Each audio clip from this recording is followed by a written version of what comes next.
Welcome to my YouTube channel মা সারদা দর্শন and others view. আজকের ভিডিওতে আলোচনা করব একলব্যর গুরুভক্তি ও গুরুদক্ষিণা নিয়ে। ভগবান শ্রীকৃষ্ণ কেনই বা তাকে বধ করেছিলেন সেই সমস্ত পৌরাণিক তথ্য কাহিনী জানাবো।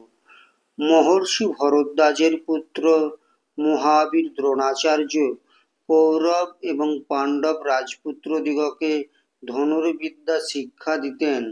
দেশ বিদেশের সকল রাজপুতেরা আসিয়া তাঁহার শিষ্য হইয়াছিলেন।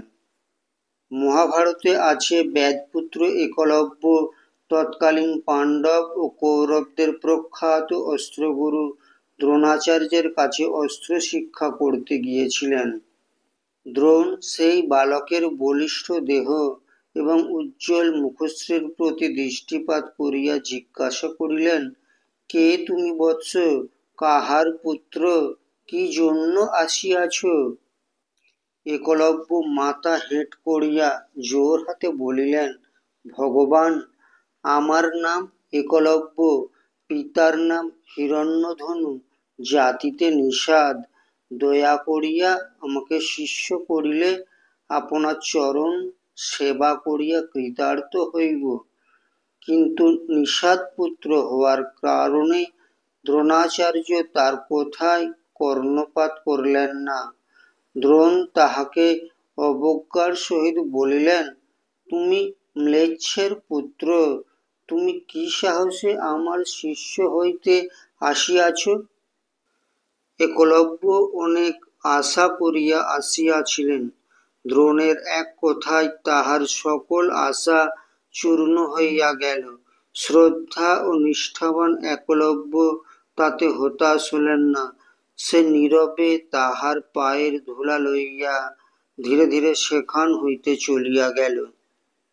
মনে মনে গুরুর চিন্তা করে গভীর বনে একটি মূর্তি বানালেন গুরুদেব দ্রোণাচার্যের, আর তার সামনে বসে দিন রাত ধনুর্বিদ্যা অনুশীলন করে যেতে লাগলেন।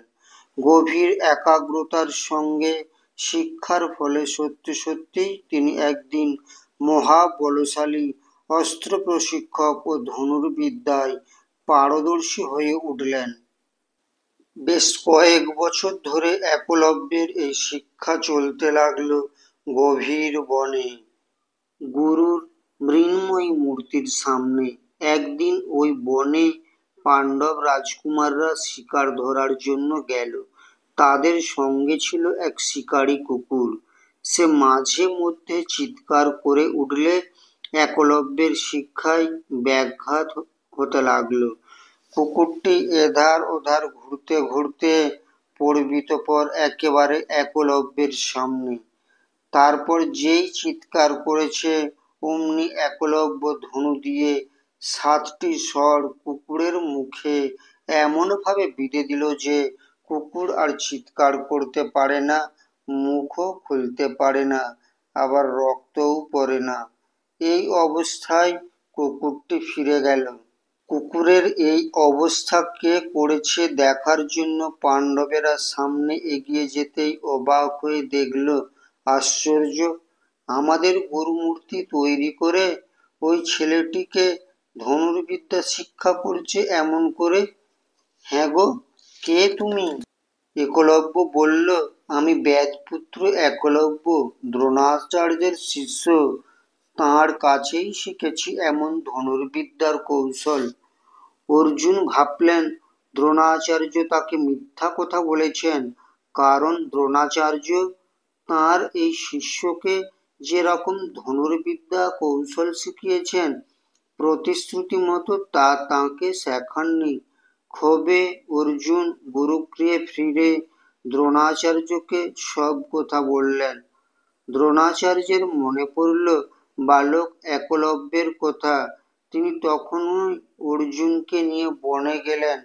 তারপর নিজের মৃন্ময় মূর্তি দেখে যার পরনায় অভিভূত হলেন। গুরুদেবকে দেখে একলব্য ভূমিষ্ঠ হয়ে প্রণাম করলেন। তারপর বিনীতভাবে বললেন, দেখুন, একদিন আমাকে আপনি নিষাদ পুত্র হওয়ার কারণে শিষ্য করতে রাজি হননি। আমি কিন্তু আপনারই শিষ্য। দ্রোণাচার্য বললেন, বেশ তো, তুমি যদি আমার শিষ্য হও তাহলে এবার গুরুদক্ষিণা দিয়ে দাও।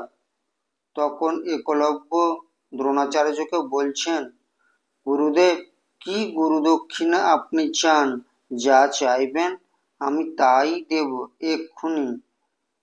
তখন দ্রোণাচার্য বলছেন, তোমার ডান হাতের বুড়ো আঙুলটা আমায় দাও। গুরুদেব বললেন। গুরুদেবের এমন অনাবশ্যক আদেশে একলব্য মুহূর্তের জন্য বিস্মিত হল। আবেগের মূর্ছনায় তার শরীর কেঁপে উঠল, কিন্তু কোনো কথা না বাড়িয়ে একলব্য অস্ত্র দিয়ে স্থির চিত্রে নিজের বুড়ো আঙুলটা কেটে দ্রোণাচার্যের পায়ের কাছে রাখল। সকলে অবাক হয়ে বিস্মিত হয়ে গেল, স্তম্ভিত হয়ে গেল। কারো আর কিছু করার রইল না। দ্রোণাচার্য একলব্যকে আলিঙ্গন করে স্নেহ ও আবেগে অশ্রু বিসর্জন করতে লাগলেন। গুরু ও শিষ্যের উভয়েরই চোখে জল, অন্তরে বেদনা। এমন অভূতপূর্ব গুরুভক্তির আদর্শ স্থাপন করে একলব্য গুরুভক্তির ইতিহাসে এক উজ্জ্বল দৃষ্টান্ত রেখে গেলেন। এরপর তিনি নিজের রাজ্যে ফিরে এলেন এবং কিছু বছর পর বিবাহ করে সুখে বসবাস করতে লাগলেন। তারপর পিতার মৃত্যুর পর রাজ্যের শাসক হিসাবে অভিষিক্ত হলেন। শাসক হওয়ার পর একলব্য নিজের রাজ্যে বিশাল সৈন্যবাহিনী গঠন করলেন এবং নিজের রাজ্যের বিস্তার ঘটাতে থাকেন। এই সময় তার সঙ্গে মগধের রাজা জরাসন্ধের সাথে দেখা হয়, যিনি ভগবান শ্রীকৃষ্ণের বড় শত্রু ছিলেন। বিষ্ণু পুরাণ অনুসারে জরাসন্ধের সাথে মিত্র গড়ে ওঠার পর একবার একলব্য জরাসন্ধের পক্ষ নিয়ে দ্বারকা রাজ্যের বিরুদ্ধে যুদ্ধ করতে যান। মুহূর্তেই তিনি যাদব সেনাদের হত্যা করে ফেলেন। একথা যখন কৃষ্ণের কানে পৌঁছাল, তখন তিনি একলব্যকে দেখতে এলেন। তিনি দেখলেন একলব্য শুধু তার ডান হাতের 4টি আঙুলের সাহায্যেই তীর-ধনুক চালাচ্ছেন। এই দৃশ্য দেখে ভগবান শ্রীকৃষ্ণ মনে মনে ভাবলেন, ভবিষ্যতে হতে চলা কুরুক্ষেত্রের যুদ্ধে একলব্য পাণ্ডবদের জন্য বড় বিপদ হয়ে উঠতে পারে, তাই ওর বিনাশ এখনই করতে হবে। তিনি একলব্যের সাথে যুদ্ধ করতে লাগলেন এবং সেই যুদ্ধে একলব্য ভগবান শ্রীকৃষ্ণের কাছে পরাজিত হয়ে মৃত্যুবরণ করলেন। তা বন্ধুরা, এই ছিল আজকের ভিডিওটি ভালো লাগলে অবশ্যই লাইক, শেয়ার এবং সাবস্ক্রাইব করতে ভুলবেন না। ধন্যবাদ।